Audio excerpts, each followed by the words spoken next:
which I think is my favourite song on that album.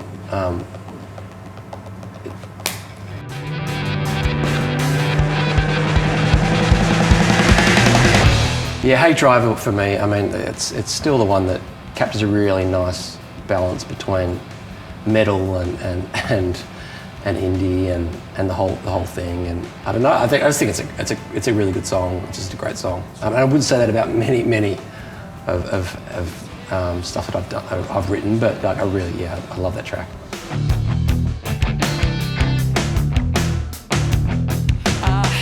And the intro and all that stuff when we were doing that was that was completely improv. It was not part of it.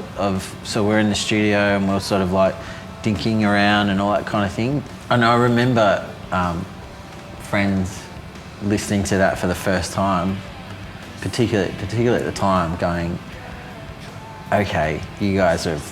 I'm not going to give you shit anymore. It's like you guys are okay." It was like, cool, job done.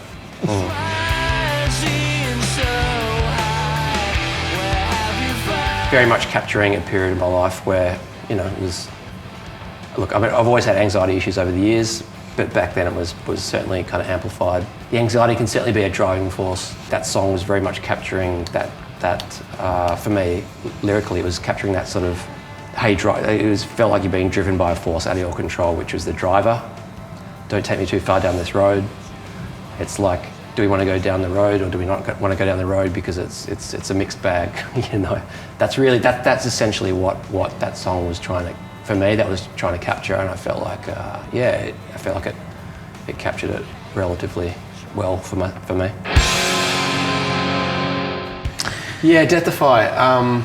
Do you tell it? Please tell it. Can we tell them? You can tell it. Over to you, Matt. Tell us the Defy story. So here it is. We made a video clip for Hey Driver.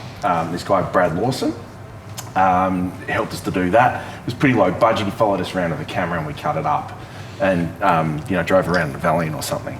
Anyway, as he was doing that, he got to know us, and at the same time he was working on a pilot for this new Australian TV show that was going to have Claudia Carvin in it. Oh, like, oh, awesome. Love Claudia Carvin. Still do. Yeah, she's awesome. But anyway, so he made the pilot for it and just dropped in Defy onto the front of it. And, you know, had done a cut that ended up, the producers loved it so much, and the original footage that he'd used, which is all of St Kilda and whatever else, that became the start of the show. So he was just had it there as a placeholder, really.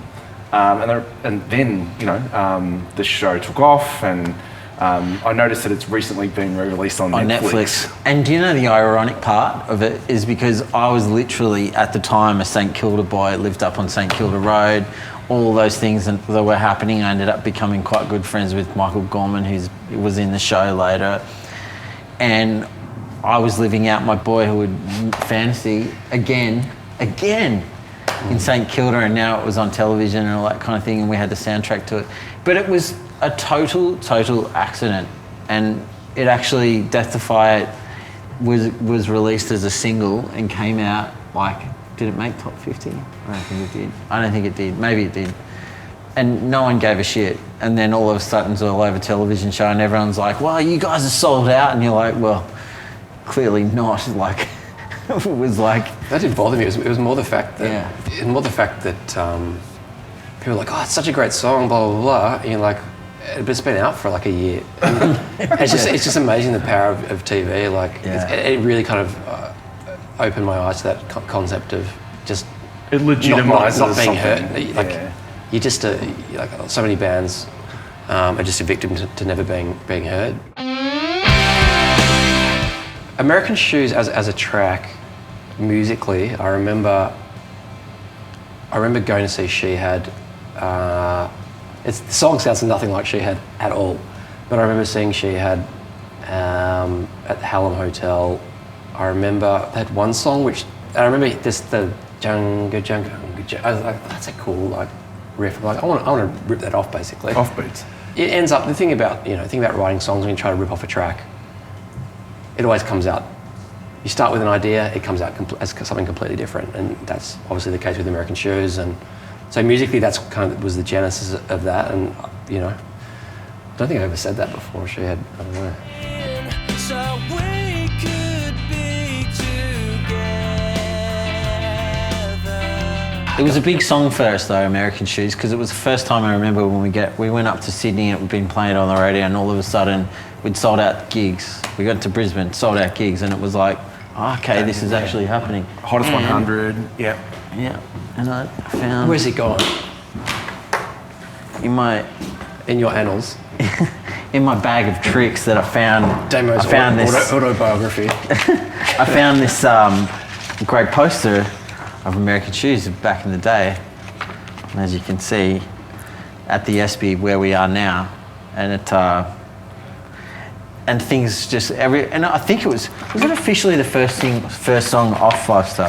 That is Spinal Tap phallic. I never liked that cover at all. You get when you're down low. Well, friends of mine were mad fans of Buffy the Vampire Slayer, and apparently there's this pivotal scene, but American Shoes is playing, and our publishing company, to my knowledge, hadn't told us that had happened, but I heard it from friends watching it in their lounge room in Australia that it was on this show. It was absolutely enormous at the time. It was big, yeah. And then it came out on the Buffy soundtrack, and so we've been in the right place at the right time. We were big on Buffy. A few occasions, yeah.